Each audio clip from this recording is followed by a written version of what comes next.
Rolling out the red carpet for African leaders, U.S. warns of China, Russia destabilizing the continent. Kavanaugh attendance at right-wing holiday party raises new ethics concerns. Trump attorney implicated in multi-state alleged plot to copy voting machine data. Southern Poverty Law Center says FBI hate crimes incidents report cannot be trusted. Muslim nonprofits receive grants to help serve Chicago suburbs.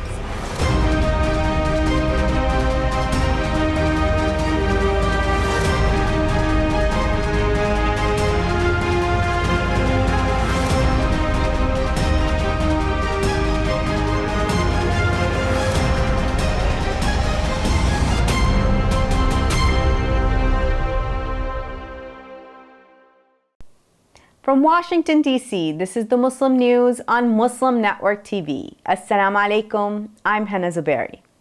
Our top story tonight. On Tuesday, the United States raised concerns that China and Russia were destabilizing Africa with their growing inroads into the continent. Rolling out the red carpet for African leaders, the U.S. pledged billions of dollars in support. A contingent of 49 African leaders flew into Washington for the first summit with the U.S. in 8 years. President Joe Biden is using personal diplomacy to win back influence. He's also pledged $55 billion for Africa over 3 years. Defense Secretary Lloyd Austin warned of a different approach by U.S. rivals. He was speaking at a panel with several African presidents at the start of the 3-day summit. Austin said China is expanding its footprint in Africa on a daily basis through growing economic influence. He also noted that Russia continues to peddle cheap weapons and is deploying. U.S. Supreme Court Justice Brett Kavanaugh attended a private holiday party with a number of high-profile conservatives, Politico reports. The revelation comes days after a former evangelical activist testified before Congress about the ease with which he and his associates lobbied right-wing justices. Ethics watchdogs warned that the Supreme Court is compromised and Americans' rights are at risk. Politico reports that Kavanaugh attended this party at the home of Matt Schlepp, chairman of the Conservative Political Action Coalition. Attendees at the Friday soiree included former Trump administration officials Alexander Acosta, Sebastian Gorka, and Stephen Miller. Miller is also the founder of the America First Legal Foundation. The group submitted a brief in the case of Moore versus Harper, supporting North Carolina's legislators' efforts to reinstate a gerrymandered congressional map. The New York Times recently reported that Reverend Robert Schenck, alleged Justice Samuel Alito, had leaked at least one Supreme Court decision to Schenck's associates. The pastors' group, the right-wing Faith and Action, sought access to conservative justices at events. Election experts are asking for an investigation into Donald Trump's attorneys for a possible multi-state plot to copy voting machine data. They wrote in a letter Monday to Attorney General Merrick Garland, FBI Director Christopher Wray, and Special Counsel Jack Smith. More than a dozen election experts told DOJ member attorneys for Trump may have taken actions that constitute federal crimes. Those may be relevant to investigations into efforts to overturn the 2020 presidential election, they wrote. The group of experts included attorney Ron Fain of Free Speech for People. The Atlanta Journal-Constitution noted someone working for attorney Sidney Powell was caught on surveillance video copying election data. This was in Coffee County, Georgia, on January 7, 2021. The breach was an element of a coordinated plan to access and copy voting system software from multiple states and jurisdictions, and different voting system vendors, experts wrote. Southern Poverty Law Center says that the FBI national hate crime statistics are so drastically incomplete that they can't be trusted. The FBI said Monday it received more than 7,000 reports of hate crimes last year. But thousands of police departments nationwide failed to contribute any data to the Bureau's new crime reporting system. Officials noted that 4,000 law enforcement agencies, including some of the nation's largest police departments, failed to switch to the FBI's national incident-based reporting system. Several Muslim nonprofits serving Chicago area's suburban communities have received grants from the Community Collaboration Initiative, the Daily Herald reports. The initiative is a research-based project through Indiana University's Lilly School of Philanthropy. The initiative has awarded $1 million in Muslim collaboration prizes to 21 nonprofits. It has also connected them with other religious-based and secular philanthropic leaders. Teams of 5 Muslim-led nonprofits received the maximum award of $200,000 for their collective goals. The groups work in the areas of community organizing, national public policy and advocacy, Muslim community centers, health and well-being, and legal services. Among the recipients was Muslim Understanding and Helping Special Education Needs, or Mosque, Islamic Circle of North America Relief, and the Muslim Civic Coalition. Naperville-based Mosque serves children and adults with intellectual, mental, or physical disabilities. It aims to use the grant to start a cross-agency referral system to help people with multiple needs. The Muslim Civic Coalition this year released its first comprehensive Illinois Muslims report and had several new laws passed to benefit all Illinoisans. Palestinian Prime Minister Mohammed Shtayyeh on Monday called for an international investigation into Israel's forces' murder of a Palestinian child.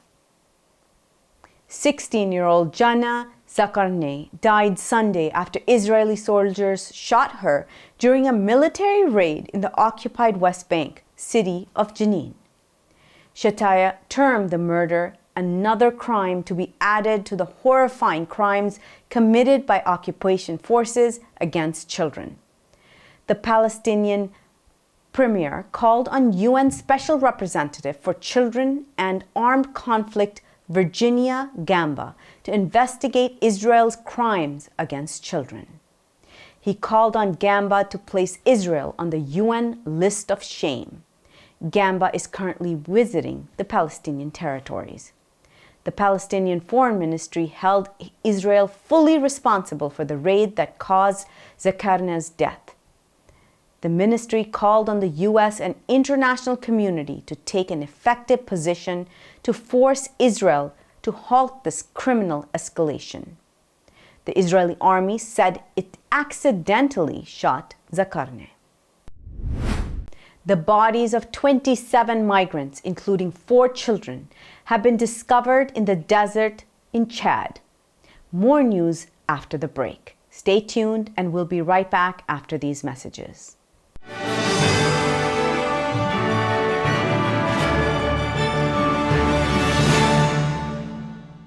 A free 3-minute online chat can give you the personalized tips you need to start boosting your retirement savings today. I am what hunger looks like in America. If I could be you, and you could be me for just 1 hour. Walk a mile in my shoes. Walk a mile in my shoes. Despite the development of a COVID-19 vaccine, millions around the world will not have access. We need a vaccine that's free and available to everyone, everywhere. It's time for a people's vaccine. If I could be you, and you could be me for just 1 hour. If we could find a way to get inside each other's minds. If you could see you through my eyes instead of your ego, I believe you'd be surprised to see that you've been blind. Walk a mile in my shoes. Walk a mile in my shoes. Yeah, before you abuse, criticize and accuse. Walk a mile in my shoes. Walk a mile in my shoes. Well, before you abuse, criticize and accuse. Walk a mile in my shoes.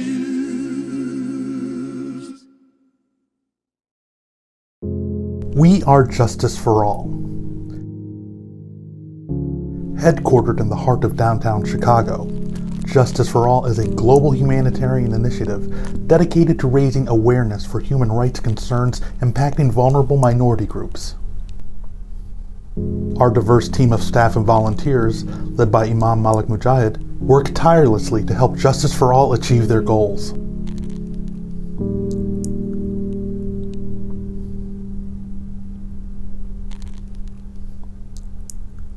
We promote policies that protect religious freedom, address the root causes of mass displacement, and recognize the plight of refugees and forced migrants. Together, we can continue to stand up for justice. Justice for all.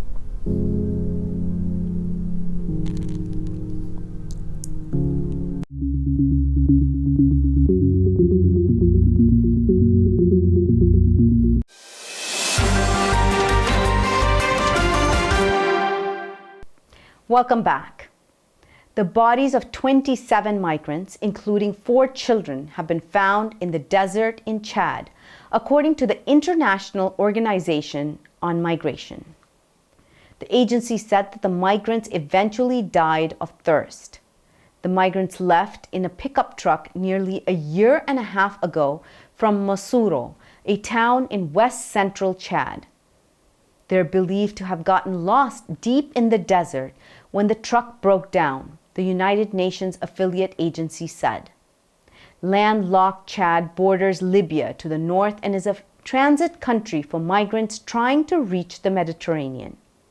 More than 5,000 people have died or gone missing trying to cross the Sahara Desert in the last 8 years. There have been 110 migrant deaths according to Chad. This year, nearly 150 migrants have died in that desert, the agency said. The leader of Jamaat-e-Islami, Bangladesh's largest Muslim party, has been arrested. Shafiqur Rahman's arrest comes days after announcing that the party would join opposition-led protests demanding the removal of Prime Minister Sheikh Hasina. Rahman was taken into custody from his residence around 1 a.m. on December 13th, according to the party's acting Secretary General Maulana A.T.M. Masoom. Masoom called for Rahman's immediate and unconditional release. Jamaat-e-Islami, the country's third largest political party, has been banned from contesting elections since 2012. For years, it was a major ally of the main opposition, Bangladesh Nationalist Party. Their coalition ruled the country between 2001 and 2006. After Hasina came into power in 2009, Jamaat's entire leadership was arrested and tried for war crimes dating back to the country's 1971 independence war against Pakistan. New Zealand's parliament on Tuesday passed legislation banning anyone born after 2008 from buying cigarettes or tobacco products. The new law means that the number of people able to buy tobacco will shrink every year. By 2050, 40-year-olds won't be able to buy tobacco. Health Minister Aisha Viral, who introduced the legislation, said it was a step towards a smoke-free future. She said it will save New Zealand $3.2 billion. India has banned a popular Pakistani streaming platform for screening a drama series depicting the Hindutva movement and faith-based atrocities. The Indian government used its emergency powers for blocking Sevak, the Confessions, and Pakistan's OTT streaming platform Vidly.tv. The action thriller is based on real-life events set between 1984 and 2002 in India, including those leading up to the 1992 Babri Mosque demolition and the 2002 Gujarat pogrom. The 2002 pogrom of Muslims caused the US, the UK, and Canada to ban then Gujarat Chief Minister Narendra Modi for 10 years until he became India's Prime Minister. The series title Sevak is taken from the last word in the RSS name. Modi is a member of RSS, the world's largest paramilitary organization. The administration of a mosque in the Swedish capital Stockholm condemned the latest attack on its facility after a damaged copy of the Quran was left hanging outside the entrance. The Stockholm Central Mosque released images of the attack last Friday. They showed the damaged holy book chained up and hanging from an iron railing outside the mosque. Officials from the house of worship said they frequently experience such threats. Tying a destroyed copy of the Quran and hanging it to the garden bars next to the mosque door is humiliating for Muslims, the mosque administration wrote on Facebook. They decided to share photographs and information about the vandalization to draw the public's attention and prevent hate crimes from being normalized. The mosque has been subjected to Islamophobic attacks in the past, including anti-Islamic graffiti and writings painted on its door. Coming up next after the break is our in-depth analysis segment. So stay tuned and we will be right back after these messages.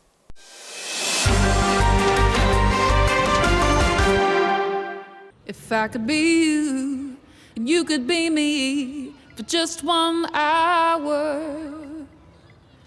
If we could find a way to get inside each other's minds. If you could see you through my eyes instead of your ego, I believe you'd be surprised to see that you've been blind. Walk a mile in my shoes. Walk a mile in my shoes. Yeah, before you abuse, criticize and accuse. Walk a mile in my shoes. Walk a mile in my shoes. Well, before you abuse, criticize and accuse. Walk a mile in my shoes.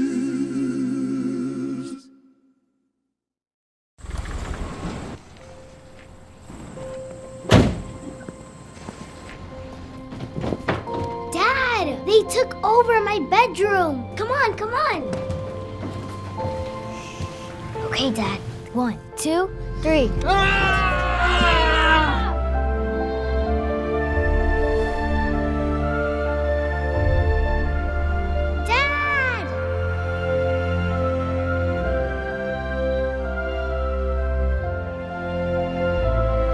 You saved me. Dad? Are you okay? I'm fine, dear.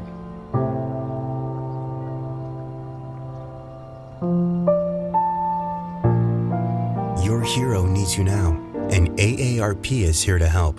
Find the care guides you need at aarp.org/caregiving.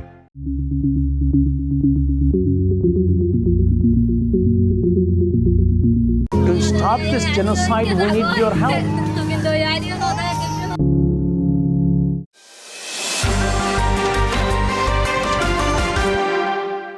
Welcome back. Let's take a look at our in-depth analysis segment. World Cup is happening in Qatar, but at the same time, Qatar is being turned into a football itself. Lot of criticism, hardly any game when it comes to news. We have Robert Carter with us. Welcome to Muslim Network TV. Thank you very much for having me. Assalamu alaikum. Wa alaikum salam. Robert Carter is a British journalist and a YouTuber working for Press TV in London. why the coverage of World Cup sounds like it does. Well, quite frankly, there's open season in the Western world when it comes to criticism of Muslims and Islam. And I think that this has been reflected very much so in the coverage of the World Cup, which for the first time ever in its history is being hosted by an Arab Muslim majority country from the Middle East. It's been well exposed, the hypocrisy regarding the coverage of the World Cup here in Qatar. I mean, of course, Qatar is by no means a perfect country, and there is room for criticism of freedom of speech in order to criticize any host country of any sporting competition. But the fact of the matter is that the Qataris have been treated far differently to how other major countries who have hosted the World Cup and other sporting competitions have been treated by Western media. A few examples would be, say, Russia, the last hosts of the World Cup, who have very similar outlooks in regards to things like the LGBT movement, which Qatar has been getting routinely criticized for. Russia, of course, was pretty much free from any criticism during that time. Also, another good example would be the Israeli regime, which hosted the Eurovision Song Contest on more than one occasion, practically criticism free, despite the ongoing human rights abuses against the Palestinian people. So clearly there is something wrong with the coverage from Western media circles, particularly from Europe, in regards to Qatar. And the only reasonable reason why they would be treating Qatar different is because it's an Arab and a Muslim country. Surely that's got to be the reason, as that's the only thing that makes Qatar different to other countries which have hosted the competition before. And I can guarantee you that the criticism of the next World Cup host, which is the USA, will be practically invisible, to say the least, as it has been in the past, despite the fact that the biggest human rights abusers on the global stage is not the Qataris, it's not anyone from the Middle East, quite frankly, it's the US of A. Well, we are a perfect country. We don't have any problems of what you're talking about. But isn't Qatar also a good friend of America, the perfect country, and has US bases? Qatar helped America get out of Afghanistan by hosting Taliban on American behalf for the longest period of time. What happened to all that friendship? Yes, that's a very good question. Qatar is a political ally of the West and has been for a very long time. And the fact of the matter is that Qatar has invested billions of dollars worth into Western economies, including here in Europe as well. But let this be a message to the Muslim world that no matter how much you compromise on your Islamic principles, no matter how much you placate and basically accommodate Western audiences, Western guests, Western countries, and their world viewpoints, it's not going to stop the fact that they will criticize you for being different. They will criticize you for your cultural beliefs, for your conservative worldview. They'll criticize you for your religious beliefs, no matter how much you cater for them, compromise, bend over in order to make the West happy politically with you. And Qatar is the greatest example of this. We've seen from past coverage of other conflicts, for example, in Ukraine, the blonde-haired, blue-eyed, suffering civilians get way more coverage than innocent lives which are suffering in countries like Yemen, for example, parts of Africa and elsewhere in Asia. And that's simply because there is an emphasis on taking care of the Western world. And there is clearly a sense of, if there is suffering in the West, that's a greater priority than that in the Muslim, the African world, the Asian world, so on and so forth. So there is clearly a sense that if you're from Qatar, it's open season to criticize you and the way you live. And there is a great sense of white privilege and a sense of authority among Europeans and people in the West who feel that they are in a moral high ground position to go to these parts of the world and lecture locals on how they should live and behave.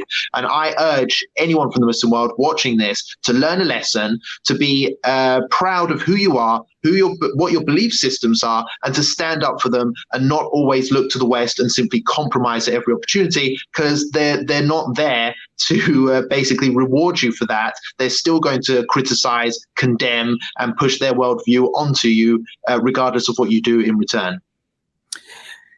Robert, do you think this is just a new chapter in the ongoing saga depicting Islam and Muslims in a particular way? Is it just a continuity of Islamophobia? Are we learning anything here? Well, I think that Qatar will benefit from hosting the competition, despite all of the condemnation and criticism they've received from Western media circles and radical Western-based political and cultural ideologies.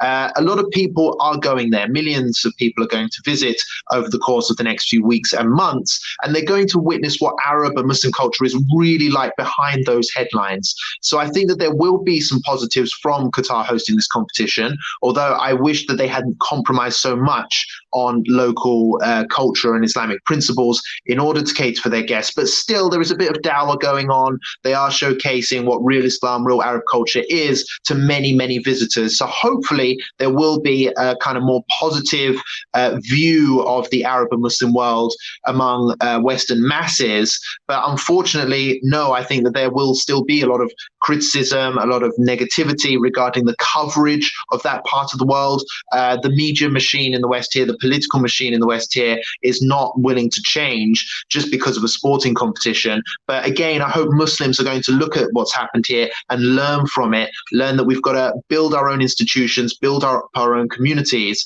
and stop hoping that the Western world will someday change and be more hospitable, more welcoming towards us. No one else will take care of Muslim community concerns if we don't do it ourselves. How Qataris are responding to this negativity? Are they aware of it in Qatar on the streets, that it is being depicted in a particular way? They're very aware of it. In fact, Qatari officials, including the senior leadership of the country, have been condemning it routinely even before the competition began. In fact, the Qatari World Cup chief has actually condemned the BBC, the British state's news platform, which has also been covering what's been going on in the World Cup as part of their sports coverage.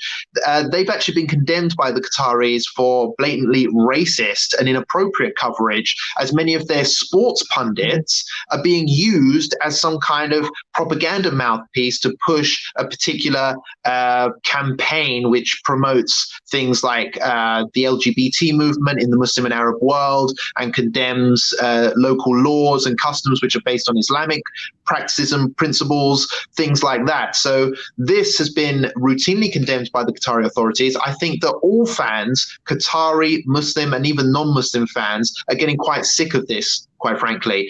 The World Cup is a sports event. People pay big money to go and watch the sport they love, not to be waterboarded with political messages from fringe radical ideologies which exist in the West, but actually are not the majority viewpoint across the rest of the world. So people need to stop pushing their narrow-minded views into the sporting arena just because it's hosted by an Arab Muslim nation. If it was in reverse, they wouldn't like it. If Muslims went to Europe during sporting competitions hosted there and started telling them, you need to implement Islamic law in your countries to cater for our needs, they wouldn't like it. They wouldn't tolerate it. Muslims, the Qataris, need to stop tolerating it as well, and actually get the handcuffs out in some cases if necessary. Do you think some of the criticism which is connected with the immigrant worker not being treated well, do you find that criticism legitimate? Of course, a single unjust migrant death is unacceptable. There's no doubt about that. And criticism on this issue has been around way before the World Cup even began. But the fact of the matter is that many Western media platforms have been pushing numbers regarding migrant deaths, which the Qatari authorities believe are grossly exaggerated, grossly inflated, and are not true. So there's a massive dispute over the numbers of migrants who have died as a result of of the construction of the World Cup facilities in Qatar. The Qatari authorities have admitted to some, but those numbers are much smaller than what the Western world is pushing out there. And again, it falls into the question of what's true, what's not, what's propaganda, why are these numbers being exaggerated if they are, and is it a case of the Qataris being treated differently because of the fact that they're a Muslim and Arab country? And it appears that that is the case. I don't believe what the BBC, for example, a propaganda outfit which pushed lies regarding the Iraq invasion and occupation for many, many years, is saying about any Muslim country, especially the country hosting the World Cup. So let's just put it into perspective. The numbers are disputed, and let's try and keep to the facts here, and let's not just assume that because the Qataris are Arab or Muslim that they are automatically evil or they're killing people on purpose. Let's just put that to one side and try and focus on what the positive aspects of this story are, which is that there is a lot of good stories coming out of the World Cup. You look at the opening ceremony, for example, the Quran that was quoted there, the fact that people are experiencing the Arab and Muslim culture in a unique way now. That part of the story also needs attention, not just the negative stories, which has been the crux of pretty much the entire Western world's coverage of this competition so far, which is a disgrace. It's biased, it's unfair, and it's discriminatory, in my opinion. Well, thank you so much, Robert Carter, for your time. Totally appreciate it. No problem. Thanks for having me. Assalamu alaikum. Wa alaikum salam. Thank you so much for that analysis. That's all from our Washington studios tonight. Thank you for tuning in. You can find previous episodes and more on our YouTube and Facebook. For more content, keep watching Muslim Network TV or visit muslimnetwork.tv. Assalamu alaikum and good night.